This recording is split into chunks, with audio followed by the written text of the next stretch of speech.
నరేంద్ర మోడీ గారు భారతీయ జనతా పార్టీ ఈ బిల్లులను అడ్డుకొని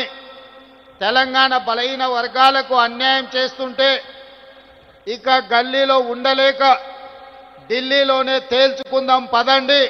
చలో ఢిల్లీ కార్యక్రమాన్ని తీసుకొచ్చి ఈ వేదిక మీద ఉన్న ఉద్దండులే కాదు,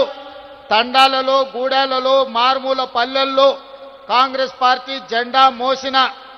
ఈరోజు బలహీన వర్గాలకు 42% రిజర్వేషన్లు ఇవ్వాలని 42% రిజర్వేషన్లను నరేంద్ర మోడీ గారు మెడలు వంచైనా తీసుకువెళ్తామని చెప్పి వేలాదిగా ఈరోజు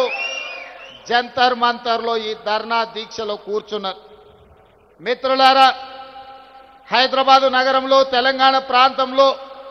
ఈ ధర్నా, ఈ దీక్ష చేస్తే కేవలం తెలంగాణ రాష్ట్రంలో ఉన్న రాజకీయ పార్టీల మద్దతు మాత్రమే మనకు ఉంటుంది. కానీ ఈనాడు జంతర్ మంతర్ వేదికగా మనం నిర్వహించిన ఈ నిరసన కార్యక్రమంలో, ఈ ధర్నా కార్యక్రమంలో భారతదేశంలో ప్రాతినిధ్యం వహిస్తున్న దాదాపుగా 100 మంది పార్లమెంట్ సభ్యులు, ఇండియా కూటమిలో ఉన్న కీలకమైన రాజకీయ పార్టీలు, డిఎంకే కావచ్చు, ఎన్సీపీ కావచ్చు, సమాజ్వాదీ పార్టీ కావచ్చు, కమ్యూనిస్టు సోదరులు కావచ్చు, ఇతర ప్రాంతీయ రాజకీయ పార్టీలకు సంబంధించిన పార్లమెంట్ సభ్యులందరూ కూడా ఇక్కడికి వచ్చి ఈ 42% ఓబీసీ రిజర్వేషన్ల పోరాటంలో తెలంగాణ ప్రజలు ఒంటరి కాదు, మేమందరం మీకు అండగా నిలబడ్డామని బీహార్ నుంచి, మహారాష్ట్ర నుంచి, ఉత్తరప్రదేశ్ నుంచి,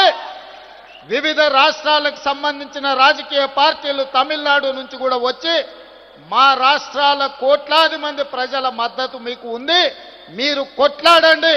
మీకోసం పార్లమెంటులో నరేంద్ర మోడీని నిలదీస్తామని చెప్పి ఇండియా కూటమికి సంబంధించిన రాజకీయ పార్టీలు, పార్లమెంట్ సభ్యులు ఈరోజు మనకు అండగా నిలబడ్డారు.